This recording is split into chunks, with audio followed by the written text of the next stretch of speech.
I'm gonna open up all these different UIs on the screen right now. Click, click, click, clack, bloop, click, clack, click.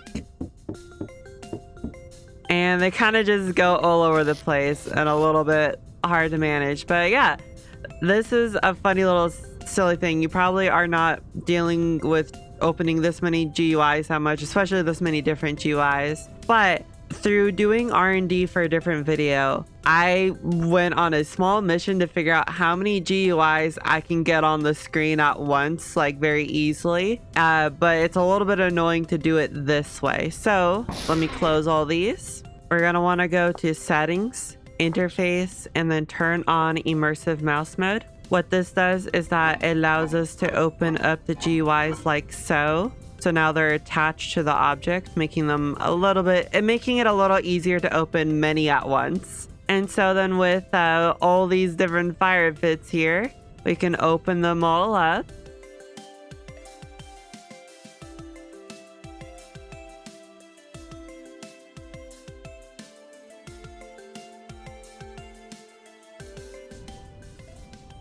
And here, this is what we'll see. So look at all these GUIs I have on the screen. It's awesome. I believe there is about 120 GUIs on the screen right now.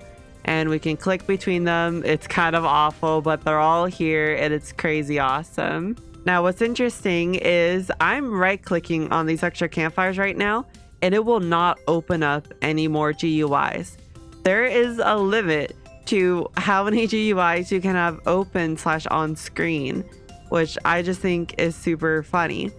And now what's also interesting is that I can actually increase this limit if I turn off the mini map and a few other elements. So let's close all these.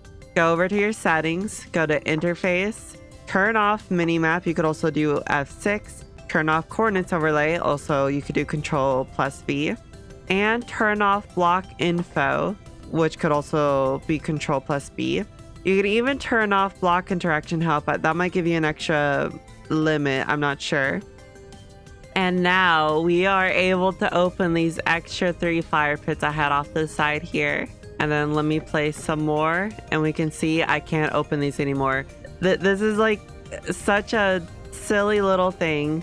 It's so silly, but I just found it, I don't know, I found figuring this out just fun and cool. Like, well, that's interesting. There's a limit, and that limit can increase depending on other other elements. If you turn them off, then you can increase the limit. Something else that's interesting from these interactions is that, you know how when you pick up an item, the icon of the item will like connect and be under your cursor. It'll just like stick to your cursor and be under that. But when we get the max amount of GUIs on screen again, and I go to grab my item in my hotbar, the item disappears. The image for the item is gone, but it is actually still on my cursor. I can still move around.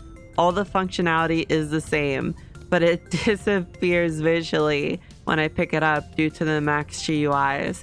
Which is just so interesting. That like means that that's interconnected somehow, which is like, that probably makes sense. I just don't know how to explain it. And then very similarly, if I try and open the creative menu, so I press E to open up the creative menu, it does not, I clicked E, but it does not show up. I can grab blocks from it though. You can see I click here, then I'm getting blocks out of nowhere. So the creative menu functionally is there, it just visually does not show up. Conversely, when I open up the character GUI, that does have priority, and it will force open that and then force close some of the less important GUIs, or I guess what the game is considering less important.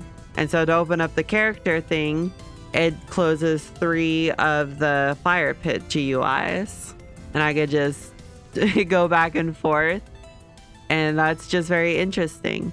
And then very similarly, if I, with the keybind, turn on and off my mini map, it will also turn off a fire pit so that I can have the mini map on screen.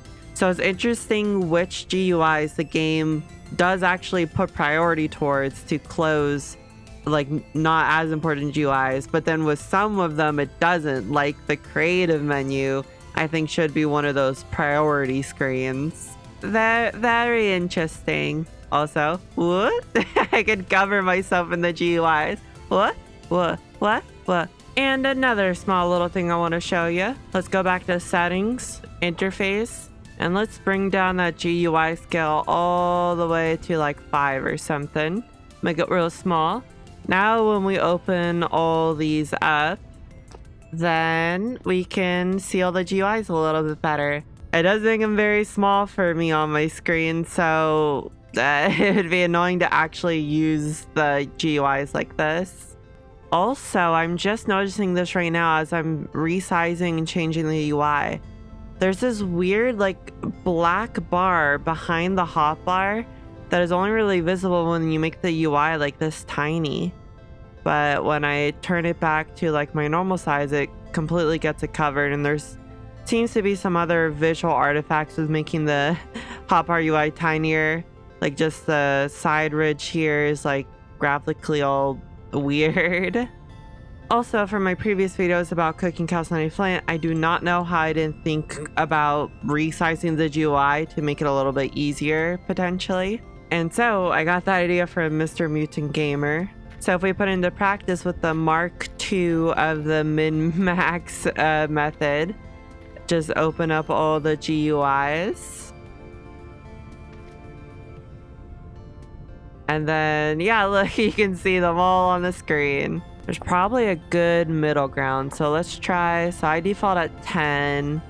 Let's go for like 8. Oh yeah, 8 works pretty well. I could probably even get away with 9, but there's still overlapping stuff at the top here. So 8 is actually pretty good. Oh wait, and if I make the UI smaller, then I could probably actually just have them right next to each other. Oh, this is awesome. Okay. I think this is actually the way to do this, or the real strat. Oh, I wish I knew this when making the part 2 video. I'm not going to make a part 3 video. In a way, this is almost like a part 3 video, but this is technically unrelated. But yeah, I guess the few of you that know about the calcined Flint thingy that I'm referencing and want to do the min-max method, then this is probably the even better way to do it.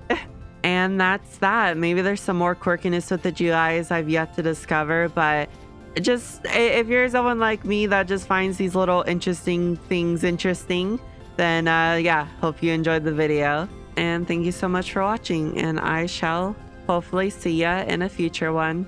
Bye!